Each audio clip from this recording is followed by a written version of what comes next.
bendiga a los hermanos que están ahí en su casita a través de las redes sociales. Es un privilegio poder seguir compartiendo estos estudios de la palabra del Señor. Levítico capítulo 6. El libro de Levítico es un libro muy precioso cuando sabemos ir estudiándolo despacito, ¿verdad? Interpretando el significado de cada uno de esos sacrificios. Yo diría que el libro de Levítico, al igual que el libro del Apocalipsis, casi a nadie le gusta leerlo, ¿no? Porque son un poco muy difíciles de leer, pero cuando tú le sigues el paso, el transcurso del significado, qué es lo que quiere transmitir aquí el escritor, qué Dios quiso transmitir a través de ese escritor.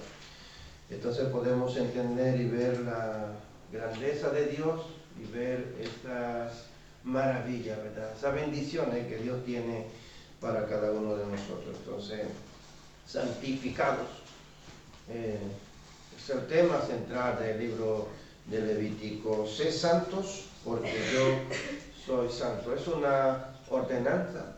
Sin santidad nadie podrá ver al Señor. Puede ser quien ore más bonito, puede ser quien predique más bonito, puede ser quien intente vivir una vida piadosa, bondadosa, amorosa, pero si no vive en santidad, dice que es imposible agradar a Dios, ¿verdad? Entonces, la santidad es algo que nosotros debemos de vivirla, debemos de practicarla día a día, es algo personal, no es que yo la vea en otra persona, sino que yo la viva al día a día. Entonces, en el capítulo 6, de versículo 1 hasta el versículo 7 de Levítico, vamos a ver el pecado contra el prójimo, y de versículo 8 hasta el versículo 13, aquí vamos a ver lo que es el procedimientos sacerdotales. Entonces, esos procedimientos, ¿verdad? En estos dos temas vamos a ver en esta noche. Entonces, de capítulo 6, el versículo 1 hasta el versículo 3, aquí nosotros encontramos que Dios también le dijo a Moisés lo que se debe hacer cuando la gente comete los siguientes pecados. Si alguno de ustedes engaña a otro israelita en algún negocio o se niega a devolverle algo que había dejado a su cuidado o que le había entregado en depósito, me engaña a mí, no a Moisés, sino a quién, a Dios, ¿verdad? Porque es Dios quien le está dando el mensaje. Y si le roba algo o le quita por la fuerza lo que le pertenece, me roba a mí. Y si encuentra un objeto perdido y luego niega haberlo encontrado, también peca contra mí, aunque jure no haber cometido ninguno de estos pecados, será considerado culpable. Bueno, ¿contra quién entonces cometemos pecado? Contra Dios, ¿verdad? Es contra Dios. Entonces, la ofrenda por la culpa describe las ofensas contra Dios y contra el prójimo, según Levítico 6, versículo 2. Entonces, la semana anterior vimos la ofensa a las cosas sagradas de Jehová, y hoy vamos a ver contra el prójimo, ¿cierto? A Dios le le interesa, Dios se preocupa bastante por el amor que nosotros tenemos al prójimo. Cuando nosotros amamos al prójimo, estamos también amando a Dios, y cuando nosotros ofendemos al prójimo, estamos ofendiendo a Dios. ¿Sí saben lo que es el prójimo? ¿Quién no sabe? Levanten la mano, el que no sepa qué es el prójimo. El que sí o que no. El que no sabe qué es el prójimo. ¿Sabe qué es el prójimo, Alaya? ¿No? ¿Sabe quién es el prójimo? ¿Leire? ¿No? ¿No saben quién es el prójimo? Pues tu prójimo, Leire, ¿sabe quién es tu prójimo? La que está sentada ahí al lado tuyo. Ella es tu prójimo. Prójimo viene de próximo, la persona que está más próxima a ti, ¿no?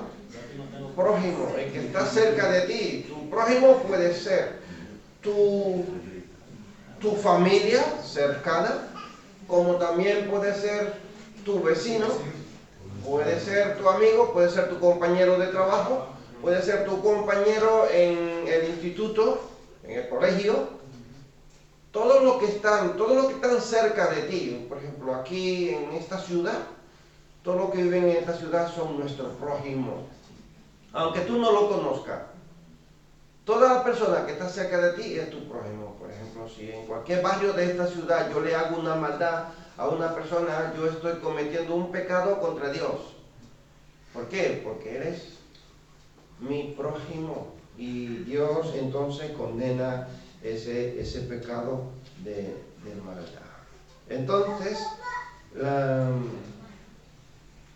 seguimos viendo aquí que la ofensa, o sea, la ofrenda por la culpa contra Dios y contra el prójimo, según el versículo 2,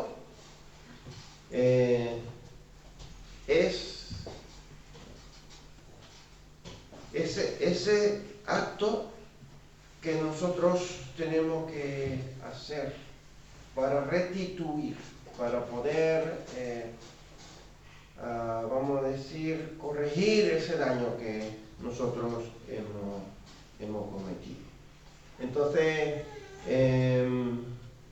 vemos que repasando pecado en las cosas santas, cuando comían las cosas sagradas, según Levítico 22, 14 hasta 15, cuando vendían las cosas sagradas, según Levítico 27, 28 al 34, cuando no se daban las primicias, Levítico 23, 9 a 14, cuando no se consagraba el primogénito, según Levítico 27, 26 a 27, cuando no se daba el diezmo, Levítico 27, 30, 33, cuando no se cumplía los votos, según Levítico 27, del 1 hasta el 25. Entonces, por cada error cometido, aquí tenía que hacer una ofrenda, había que ver una restitución. El ejemplo que representan la ofensa contra el prójimo, negar a su prójimo lo encomendado o dejado en su mano. Por ejemplo, si Joselín a mí me da algo, un ordenador a que yo se lo guarde en mi casa, un móvil, la llave de su casa, me deja una moto, me deja su coche, algo. Me lo deja para que esté a mi cuidado, y dentro de 2 años Jesulín viene y me dice, a ver, vine a buscar eso que yo te dejé tal día. Yo le digo, no, eso es mío, ya hace 2 años que tú me lo dejaste, entonces ya me pertenece a mí. Él lo dejó para que yo se lo cuidara, él no me lo regaló, él no me lo vendió. Él depositó su confianza en mí para que yo se lo guarde. Mi deber es que mientras vida Jesulín tenga, yo debo de cuidar de eso, así sea que se tropea ahí de estar guardado. Pero yo se lo debo de devolver nuevamente a Jesulín. Entonces, si porque ya tiene varios años conmigo, yo no se lo quiero devolver, entonces estoy cometiendo una ofensa ¿contra quién? ¿Contra quién? Contra Dios. Contra Dios. Contra Dios. Escucha, no contra Jesulín. La ofensa es contra Dios porque yo he defraudado, yo he engañado a Jesulín. Esa confianza que tuvo por dejarme algo en mi mano y yo no he reconocido que es de él y yo no se lo he devuelto. Entonces, lo siguiente que vemos aquí en este texto bíblico es robar o calumniar ¿a quién? A su prójimo. Robar o calumniar a su prójimo. Robar sí sabemos lo que es, ¿cierto? Fíjate, tan sencillo que el mismo ejemplo. Lo mismo que Jesulín me ha confiado a mí que yo le guarde. Si yo no se lo devuelvo, ¿qué yo estoy haciendo? ¿Se lo estoy robando o no se lo estoy robando? Así de sencillo, se lo estoy robando. O sea que yo no hace falta que yo entre a la casa de Jesulín a cogerle algo que él tiene ahí en su casa. ¿Ve? No hace falta que yo espere a encontrar algo por ahí mal colocado y que yo me lo lleve. O sea, yo puedo robar también, tú dándome algo a mí y yo negarme a devolvértelo, ¿cierto? O calumniar, ¿verdad? Calumniar a su prójimo. ¿Saben lo que es calumniar? Hablar mal, ¿verdad? De esa persona. Encontrar algo y no regresarlo. O sea, fíjate, si yo me encuentro algo, por ahí yo voy por la calle, yo me lo encuentro y no lo devuelvo, también estoy cometiendo un grave error. Muchas veces, no importa, hermanos, que sea algo de valor, como que no sea de valor. Cuando te encuentras algo, yo me he encontrado DNI de algunas personas y he ido a llevarlo a la policía. Es verdad que cuando tú llevas algo a la policía tienes que rellenar un formulario y allí queda tu nombre, tu número de teléfono y tu dirección. No sé por qué, pero queda ahí registrado como que tú has llevado una pertenencia de alguien que tú has encontrado. Puede ser una cartera, puede ser un bolso, puede ser cualquier cosa que tú te encuentres en la calle. Nuestro deber... Si me encuentras 50 euros, debería de llevarlo también a la policía. Normalmente casi nadie lo devuelve. El otro día se me tomó una cartera en Pamplona y lleva DNI, tarjeta, todo y hasta dinero. Fútbol, y se lo dio al municipal o a un policía que estaba ahí, se lo dio completo. Ahí a buscar al dueño con el DNI. La maldad del ser humano hace que muchas veces la persona endurezca su corazón. Imagínate que tú te encuentres un bolso y no tiene nada más que documento y tú lo llevas a la comisaría. Y cuando aparece el dueño buscando el bolso, porque si se te pierde algo, ¿a dónde tú vas a buscarlo? A la policía, ¿verdad que sí? Allí te va a pasar si te pierde algo, por si alguien lo ha ido a llevar. Pero imagínate que tú lo llevas a la policía y dentro de un par de días que aparece la persona que se le perdió, dice, no, que esto tenía esquivado, tenía tanta cantidad de dinero, o tenía prendas y cosas, y ¿a quién van a buscar? A quien lo llevó, ¿verdad? Entonces, por esa razón, casi la gente lo que hace es que terminan echándolo a un contenedor. O a un buzón, o lo dejan por ahí tirado en un lugar donde otro lo encuentre. Por la razón de que puede ser que una persona lo acuse de que tenía cierto valor ahí dentro y no y y te acuse a ti de robarlo. O sea, la maldad, ¿no?, de las personas que a veces se quieren lucrar de tener algún beneficio por algo que se ha perdido. Pero en el tiempo que Dios le da la ley al pueblo de Israel, ellos debían de cumplir estos requisitos. Porque si algo se le perdió a una persona, es tu prójimo. Y esa persona, seguro que vas a necesitar eso que se le ha perdido. Entonces nuestro deber como cristianos sería devolverlo. Y cuando te encuentre algo, llevarlo a la comisaría, no importa cuál sea la situación, no importa lo que luego se devuelva contra ti. Debemos de cumplir, ¿verdad?, esos requisitos. De hecho, la ley te obliga a devolver todo lo que te La ley obliga. La ley del hombre también. La ley humana obliga a que cuando tú te encuentras un objeto, debes de llevarlo a la comisaría, porque eso le pertenece a alguien. A alguien se le perdió. Entonces, si observamos, estas ofensas contra Dios y el prójimo eran pecados cometidos por debilidades y los deseos carnales.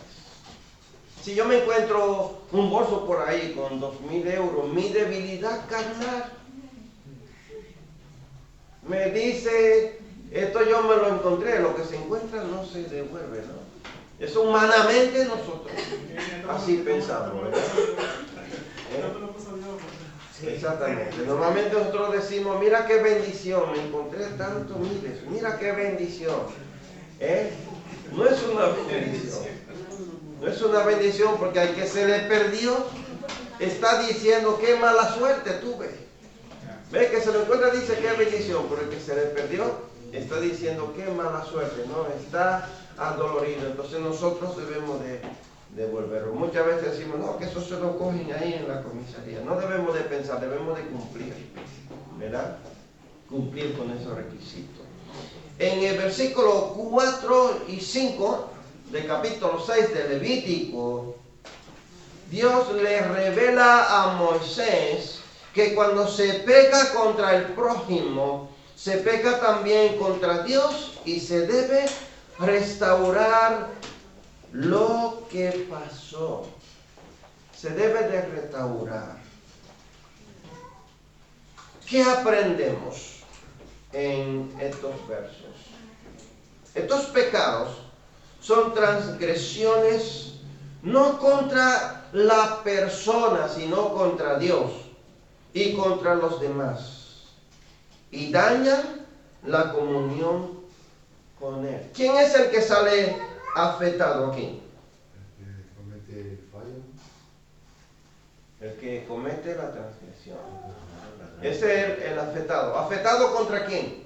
Contra Dios. ¿Y contra quién? Contra el prójimo. Y contra el prójimo. O sea, contra dos, con el grande y con el más inferior, ¿no? Contra Dios y contra el prójimo. En el verso 5, la retribución decía, pagarse primero a la persona que se le ofendió, antes de traer su sacrificio como ofrenda por la culpa. ¿Entiende eso? Aquí, versículo 5. ¿Lo puede leer? Poner David, lo leemos. Versículo 5. Vamos a ver, dice, o cualquier cosa que haya obtenido por jurar en falso, deberás hacer una restitución total a la persona perjudicada, más un 20% adicional. En el mismo día presentarás una ofrenda por la culpa. Restituir al 100% el daño, más un 20%. La semana pasada estuvimos bien comparándolo con Zaqueo, ¿verdad? Que Zaqueo dijo, devolveré cuadruplicado lo que a quien yo le haya defraudado. Y ese mismo día que ha solucionado ese problema, que ha restituido, tenía que ofrecer un sacrificio a Jehová. Comparemos Levítico capítulo 5, versículos 15 y 16 con Levítico 6, 4 hasta el versículo 7. Entonces vamos a observar aquí el orden. ¿Qué cambia? ¿Qué cambia en esto, en contraste con estos dos versos? Vamos a ver otra vez. Levítico, capítulo 5, versículos 15 y 16. Dice, si uno de ustedes peca involuntariamente, escucha la palabra, involuntariamente, al contaminar la propiedad sagrada del Señor, debe llevar al Señor una ofrenda por la culpa. La ofrenda puede ser un carnero sin defecto de su propio rebaño, o puede comprar uno del mismo valor con plata calculada según el peso del ciclo del santuario. Verso 16. La persona tiene que hacer restitución por la propiedad sagrada que dañó, pagando por la pérdida más un 20% adicional. Cuando le entregue el pago al sacerdote, él lo purificará con el carnero sacrificado como ofrenda por la culpa. Lo hará justo ante el Señor y será perdonado. Pues vamos, capítulo 6, versículo 4 hasta versículo 7. Versículo 4 del capítulo 6 de Levítico dice, si has pecado en cualquiera de estas formas, eres culpable. Debes devolver lo que robaste o el dinero que tomaste mediante la extorsión o el depósito recibido en garantía o el objeto perdido que encontraste. Verso 5. O cualquier cosa que hayas obtenido por jurar en falso, deberás hacer una restitución total a la persona perjudicada más un 20% adicional. En el mismo día presentará una ofrenda por la culpa. Como ofrenda por la culpa al Señor debes llevar al sacerdote un carnero sin defecto de tu propio rebaño, o puedes comprar uno del mismo valor. Mediante este proceso, el sacerdote te purificará delante del Señor, te hará justo ante Él y serás perdonado de cualquiera de estos pecados que hayas cometido. ¿Qué cambia en estos versos?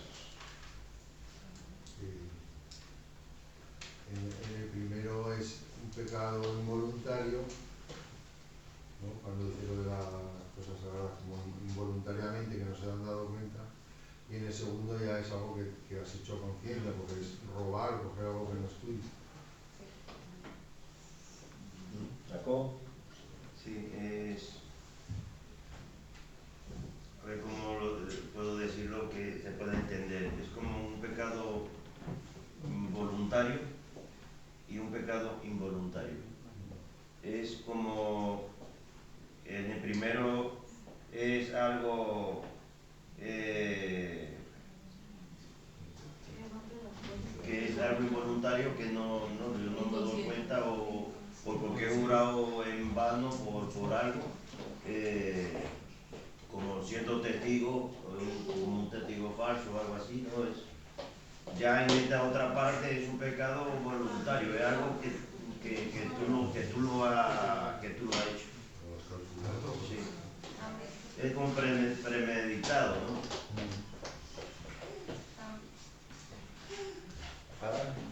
También en la cosa sagrada, el dinero se le daba al sacerdote. Y en el otro, que es como por descuido. No, para mí los dos son por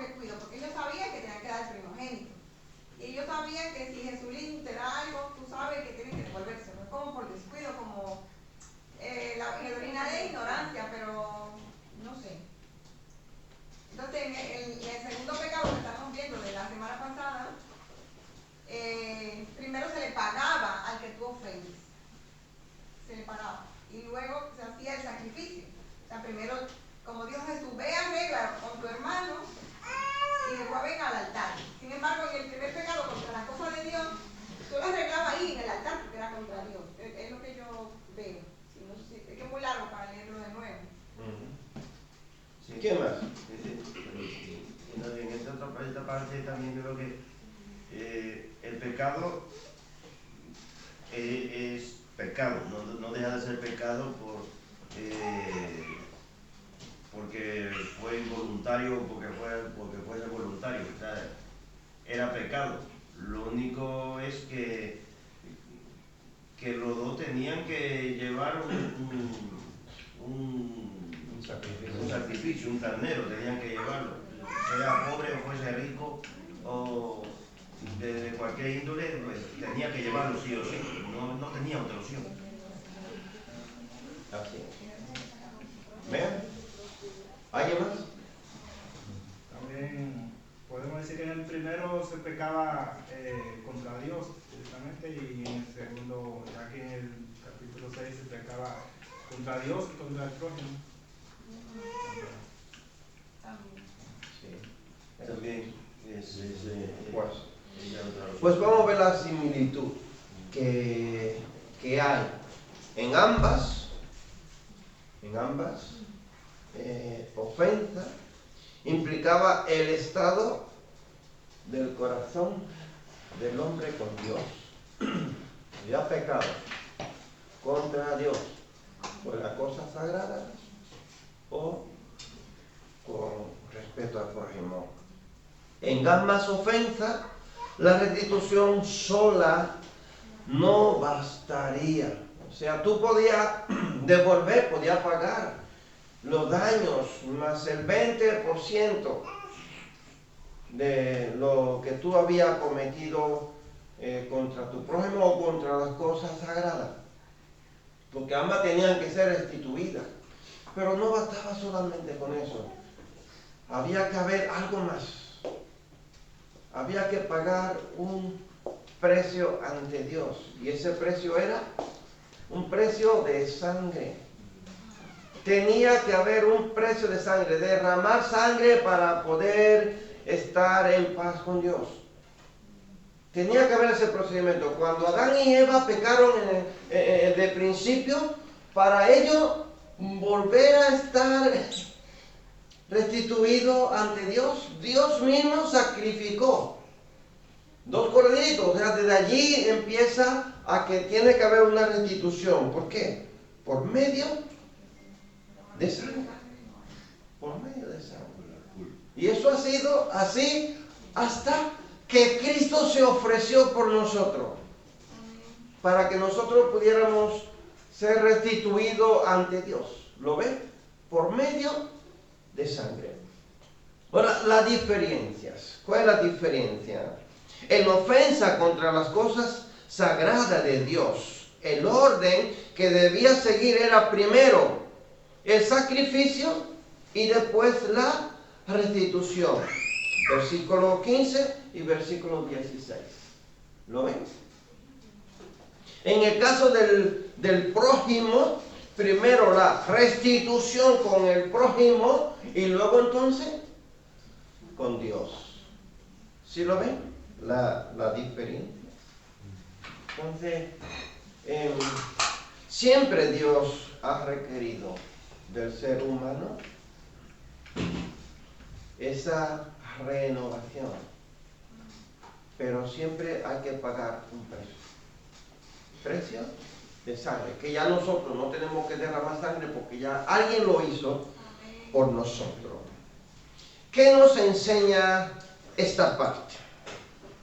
Todos tenemos una responsabilidad ante Dios en nuestras relaciones con los demás, que no deben descuidarse.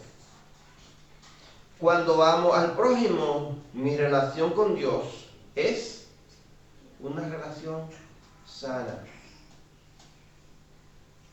O sea, tu misma conciencia, nosotros decimos, ese remordimiento, ese sentimiento, ¿verdad? Esa pena que hay en nuestro corazón, esa culpa, eso nos hace a nosotros sentir mal delante de Dios. O a veces cuando tú estás mal con una persona, un compañero de trabajo, en el instituto, un familiar tuyo, tú no te sientes mal, que no tienes casi deseo de orar. ¿O solo me pasa a mí? Yo creo que debería de pasarnos a todos, ¿no? Entonces, si no sientes esa culpa en ti porque ha hecho algo mal y tú te sientes mal, entonces hay un peligro ahí.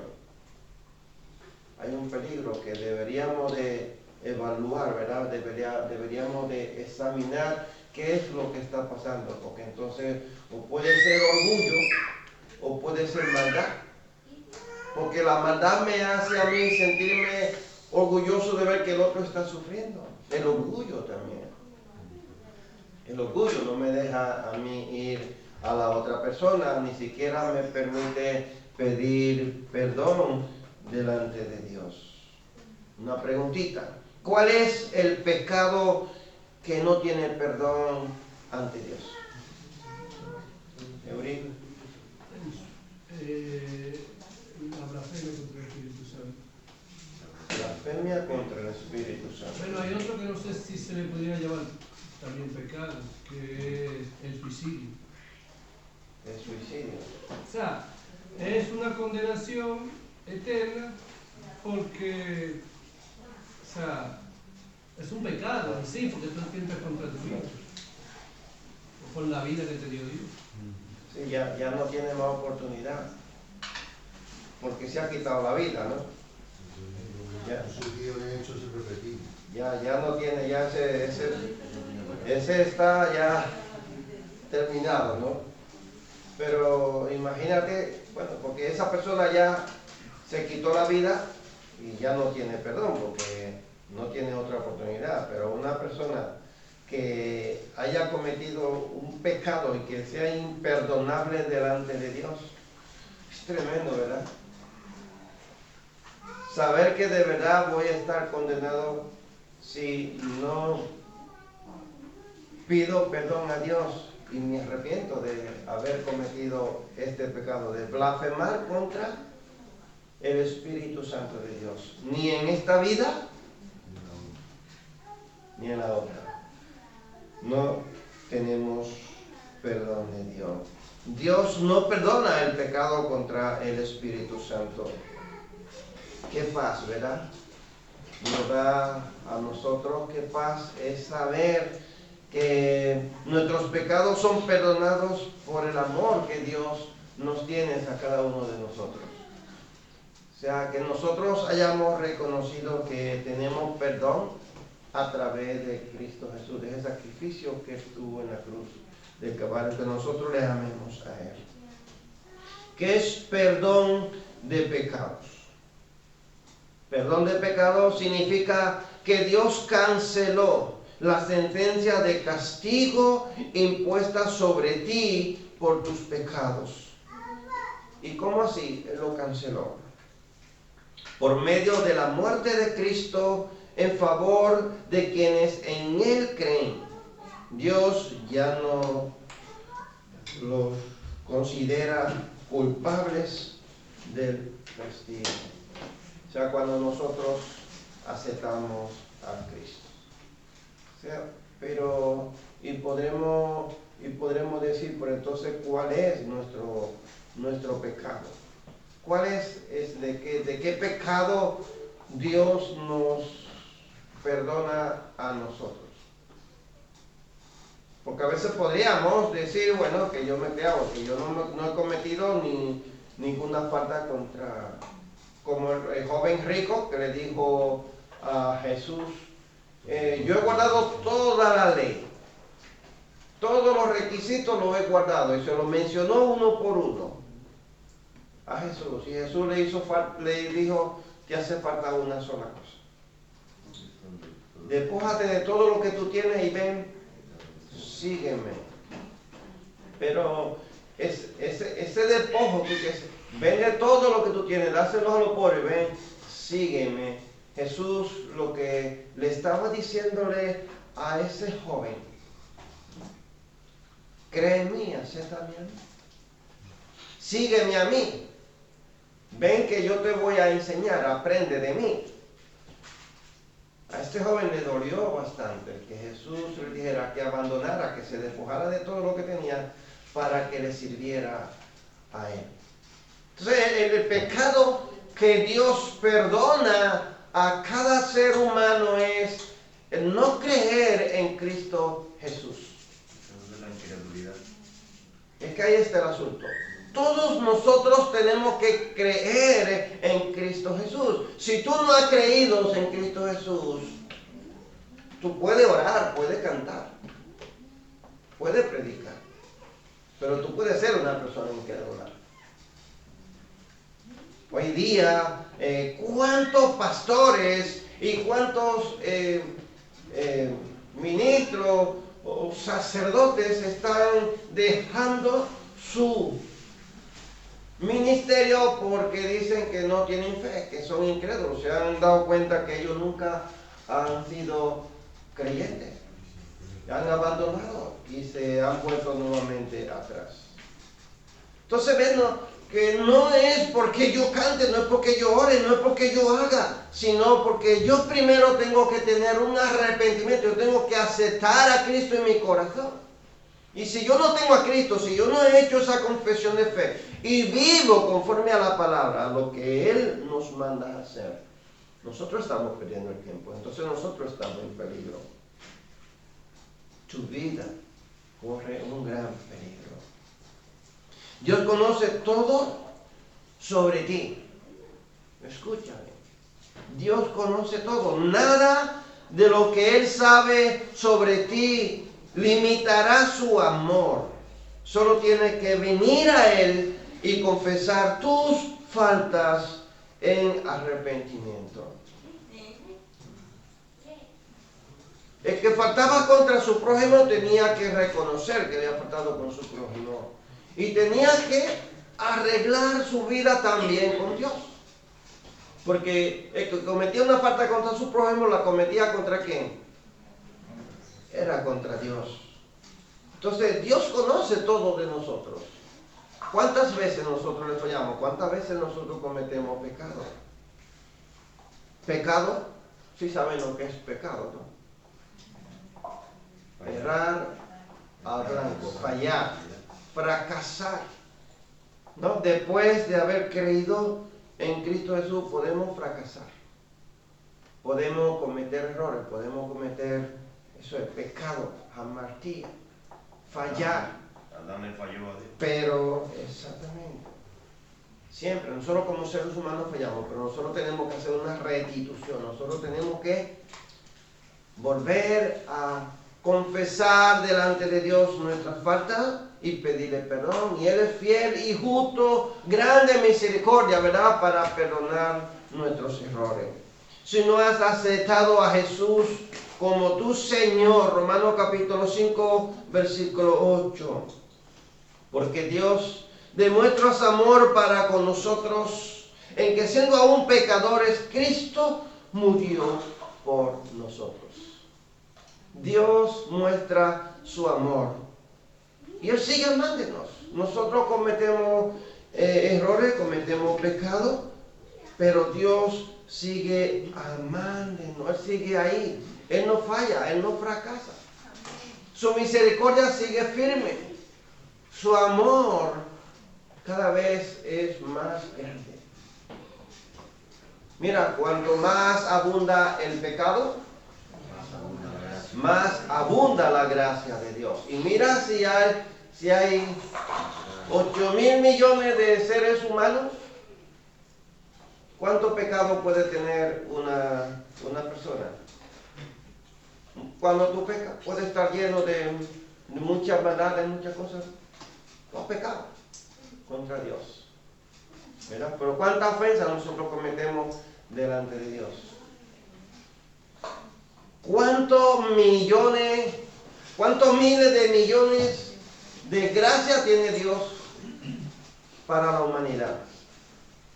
Que cada vez que yo cometo una falta, Él está ahí disponible para amarme, para perdonarme, para restituirme, para traerme de vuelta hacia Él.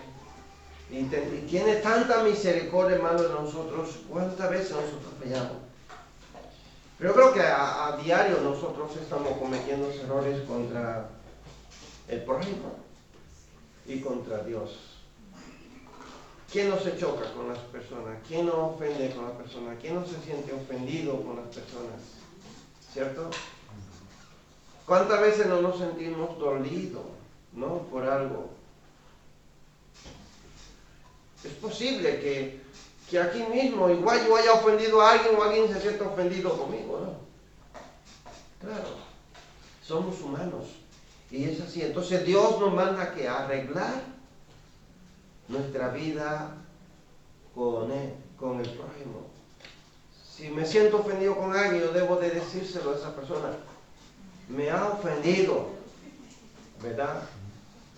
Yo digo que muchas veces minimizamos, porque bueno, no hay nada, pero Dios no dejó suelto, yo no dejo ningún cabo suelto, ni de esos pecados que no se pone de hierro, que si son involuntarios, que si son voluntarios, para mí que son por descuido. Dios todo lo tiene sujeto, por eso cantábamos, Él es el Rey, y Él sabe, hoy en el 2025, donde nosotros también tenemos pecados así, que no sabemos, y Él ya puso un medio de gracia para que nosotros volvamos a Él.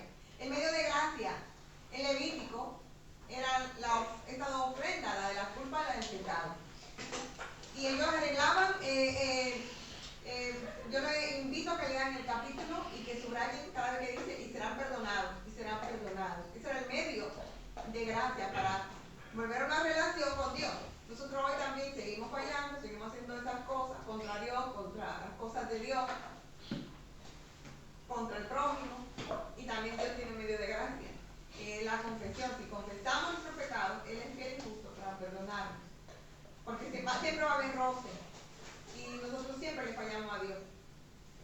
Siempre. Entonces Él tiene esos medios de gracia para que volvamos a Él. Eso no nos hace perder la comunión, sino que sí hay un roce. David. Yo quería decirle a Ada que tú dices que es por descuido. Pero yo creo que también tú has dicho que Dios ya no ha dejado nada suelto, y Él sería que esa generación, la siguiente, la otra, no iban a saberlo. Entonces, no lo ven, aunque sus padres o sus abuelos lo sabían, ellos no lo saben jamás. Hay un versículo que le dice, ¿no? Que su pueblo padece por Falta de conocimiento. Creo que pasa. Sí, porque se va perdiendo la comunicación, ¿verdad? Por cuanto entramos en el De hecho, el Deuteronomio lo hace por lo que quedaban ahí no sabían nada. Así es. Nos vamos acostumbrando, ¿verdad? Vamos dejando ya esos buenos hábitos, nos vamos relajando, y nos sucede hoy día a cada uno de nosotros. O sea, nuestros hijos no tienen la misma crianza que nosotros tenemos. A nosotros nos dieron otra crianza, ¿no? Nuestros hijos no tienen esa misma crianza. Y los hijos de nuestros hijos van a ser todavía más débiles con sus hijos. Y es así, y la generación va perdiendo esa costumbre, ¿verdad?, de conocer a Dios, de tener a un Dios santo, a un Dios verdadero, y tener ese conocimiento. ¿Alguna pregunta, alguna duda? Yo quería añadir un poco lo de Ada y David, y es que cuando estamos leyendo el libro Levítico, quizás pues, nuestra mente puede trasladarse hacia allá, o podemos decir, bueno, eso era para aquellas personas. Pero es que hoy somos testigos oculares de los mismos acontecimientos de hoy. Es la misma maldad, es la misma falta de desamor con el prójimo. Encontrar en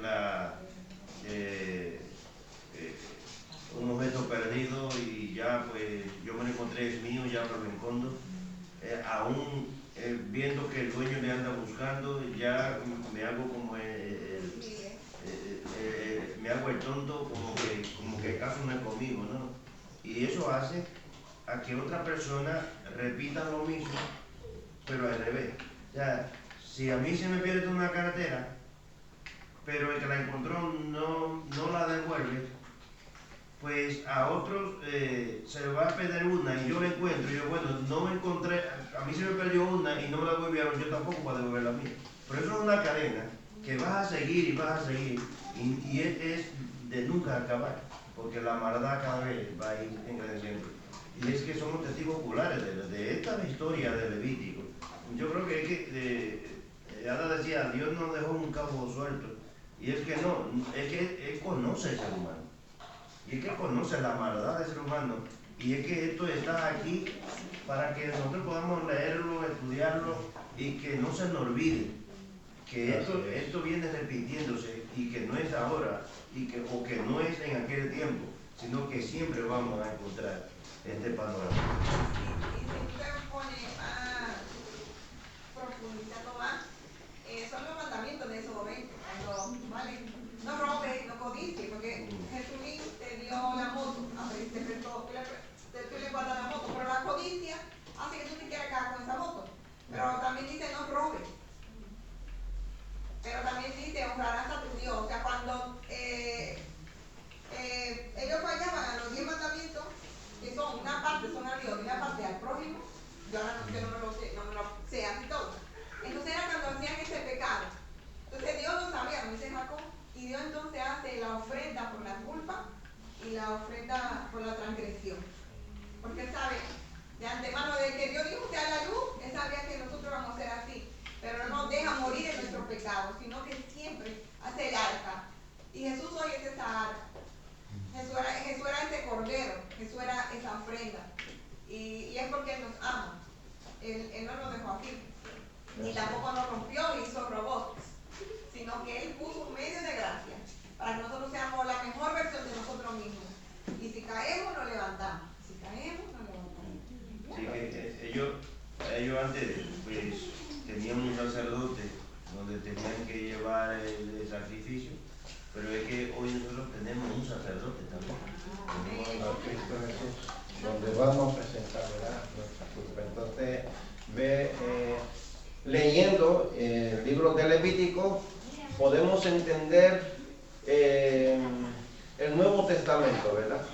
Podemos entender el sacrificio de Cristo, porque analizando estos versos bíblicos, podemos ver a que Jesús le dice, amará al Señor tu Dios, ¿con qué?